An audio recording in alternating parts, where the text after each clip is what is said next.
Primeiro erro, gente, que acaba com a compreensão leitora, que detona com a compreensão leitora, é um erro que, minha nossa, se você tá nessa live aqui, vai ficar sabendo de uma coisa completamente bárbara.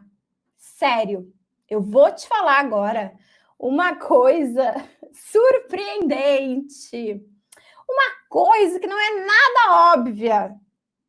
O primeiro erro que a gente esquece. Eu tô aqui brincando, tá, gente? Porque não é algo bárbaro. O primeiro é não ler. Como assim não ler, Clarissa? É não ter o hábito da leitura. Simples. Isso é tão simples, tão verdadeiro, mas é o que a gente deixa de fazer porque não estamos compreendendo.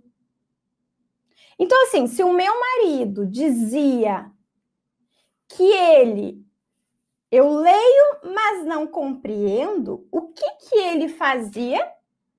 Deixava de ler. Não tinha o hábito da leitura. Então, não ler não te dá a possibilidade de compreender. Olha, gente, que óbvio, mas que importante. E aí, onde é que entra o pedagógico nisso, o didático nisso?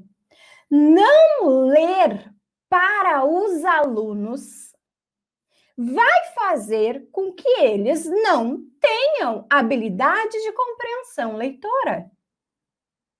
Não ler para os alunos vai fazer com que eles não tenham habilidade de compreensão leitora. Então, esse primeiro erro, e por isso que eu escolhi ele assim, ele poderia ser o quarto, porque talvez não, ele é o mais importante quando a gente começa a bater esse papo. Se a gente para pensar, se eu digo para vocês assim, algo tão óbvio também na minha vida, que é fazer exercícios físicos. Eu não gosto de fazer exercícios físicos. Me cansa fazer exercícios físicos. Mas eu só vou fazer exercícios físicos. E quando eu faço, talvez não seja do melhor jeito, eu só vou fazer do melhor jeito. Eu só vou crescer na minha resistência no exercício físico se eu fizer exercício físico. Me digam aí, uma coisa também óbvia. Os meus dentes só vão ficar limpos e eu vou ficar sem bafo de manhã se eu escovar os dentes. E eu faço isso sempre, não só de manhã, depois das refeições, enfim, né? Aí é um detalhe. Mas a gente criou o hábito. A gente acorda, a gente escova os dentes, ou a gente acorda, a gente toma banho. Eu quero dizer para ti que gostar de ler é diferente de ter o hábito da leitura. Tu nunca vai ter a oportunidade, os nossos alunos não vão ter a oportunidade de ser leitores se eles não tiverem contato com textos.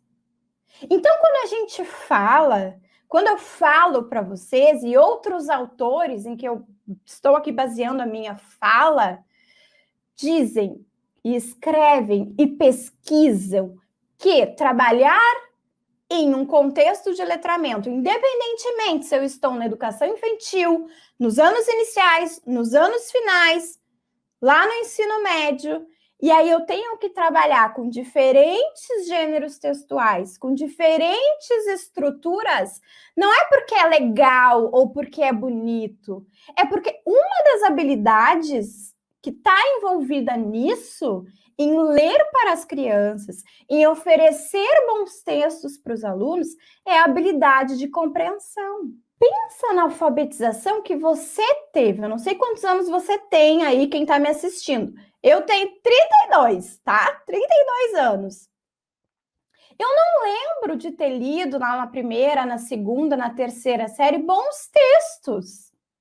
Eu lembro de ter lido textos que me remetiam para alguma letra, ou para alguma família silábica, ou para alguma sílaba. E aí eu juntava sílabas e aquilo virava um texto.